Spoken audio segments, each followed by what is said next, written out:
Hi, this is Kevin for Pixavert.com. This is a picture that I created using some vector shapes and using also some of the stroke and fill attributes that are new to Photoshop CS6. There are also one or two layer styles, drop shadows and whatnot, and I'll be coming back to the layer styles and how they interact with the stroke and fill attributes later on. Now I want to make a few changes. The first thing I want to change is the background. The background is basically a vector shape. I drew it using the rectangle tool, and this vector shape has been given a fill.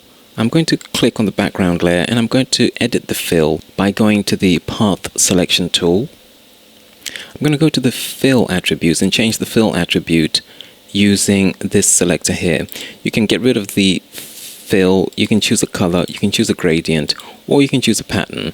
I'm going to choose this aligned pattern that I created earlier on, and that gives us a fairly good looking backdrop. The next thing I want to do is to work on the scissors. I'm going to go to the scissor layer, and here I've got basically the same options as I had for the fill. However, I've also got an option to change the width of the stroke. So I can either bring down this drop down and change the width that way, or better yet, I can actually go over the stroke and holding down the alter option key, if you want, you can change the stroke by scrubbing through.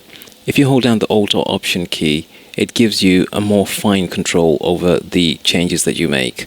This is very civilized. Now the second thing I want to adjust is this gradient fill for the scissors. Having changed the stroke, it doesn't look good anymore, so I'm going to go to the fill box and I'm just going to change the gradient to perhaps reflected, and that looks fine to me. There is another shape here, which is this box here.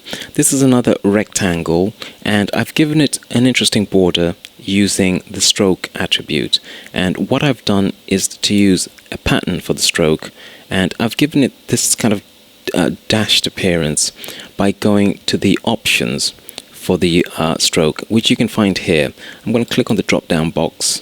You can choose either a line stroke, a dashed line stroke, or you can choose these boys here, and these allow you to have little circles. I chose the little circles and went into the more options, and in the more options you can actually change the parameters there to give you whatever kind of appearance you like. You've got a huge amount of control here, and it really gives you a very wide range of options for the kind of stroke that you have.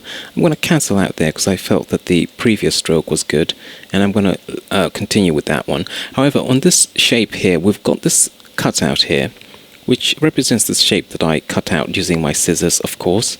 And what I want to do is to answer a question that you haven't yet asked, but which mysteriously I know is on your mind, which is what happens when you've got a stroke in the layer styles and a stroke in the stroke attributes, in the shape stroke attributes.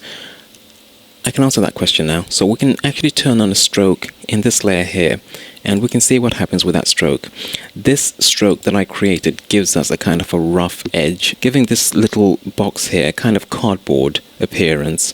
I've created that using the bevel and emboss and also the stroke layer effects. And the verdict, the basic verdict, is that the two strokes muck each other up. The layer style stroke is completely oblivious to the existence of the other stroke. The heart shape is created by a mask. The layer styles know that, whilst the vector shape stroke is limited to the outside of the vector shape. So evidently it's choice time. Now boys and girls, I'm going to get rid of the vector shape stroke and I'm just going to keep the layer effect stroke. Now if we examine the scissors, we can see that we've got two cutouts in the handles, and Photoshop has applied strokes to these two cutouts. So how do we get shapes to have strokes in the cutouts? I'm going to look at that next, and I'm going to do that by looking at this love here, and we can see the love is text, and we're going to focus on that O, which has got a cutout in the middle. We're going to go to the text tool, and if I right click, we can choose convert to shape. Now what happens is that we've got a shape here. It's made up of a number of paths. The O has got this outside path and also an inside path, and that's exactly what we need to create a stroke for the cutout inside the O. What I can do next is, because we've got a shape now, we can actually copy some of the attributes from this heart. So I'm going to go to the heart layer. I'm going to choose the path selection tool.